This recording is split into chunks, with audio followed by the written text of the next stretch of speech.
ṣeun olóòtú, orúkọ tèmi ní Chief Olóyè Rótìmí Akíṣọlá, ẹni tí gbogbo èèyàn mọ̀ sí Ìrètí Ayọ̀.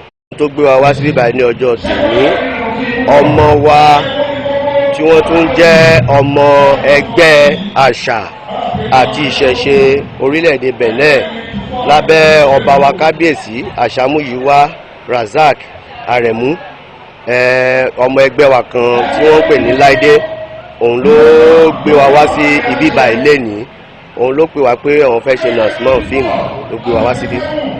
Adúpẹ́ lọ́dọ̀ Ọlọ́run, wọ́n ní tí ẹ̀dá bá ń ṣe ilé ayé yìí kó máa ṣe nìṣó, bó bá jẹ́ ibi ẹ̀dá máa ṣe kó máa ṣe, tó bá dẹ̀ jẹ́ rere ni kó máa ṣe.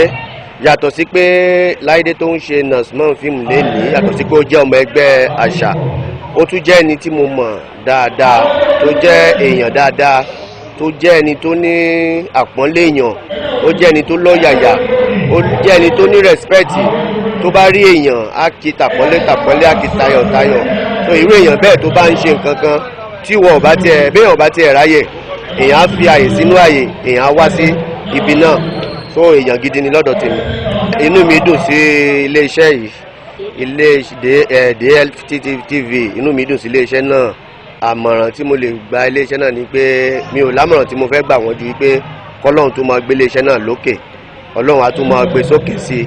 Inú mi dùn tèmi gan tí èmi pàápàá tí mo mọ iléeṣẹ́ náà lẹ́nìí gẹ́gẹ́ bí iṣẹ́ tèmi ń ṣe, iṣẹ́ oníṣègùn ni mí, mo máa ń polówó rádíò, tẹlifíṣàn, àmọ́ lẹ́ni tí mo tún wá pàdé iléeṣẹ́ yìí, ó tún máa jẹ́ kí èmi gan kí n tún bá iléeṣẹ́ náà dòwò pọ̀.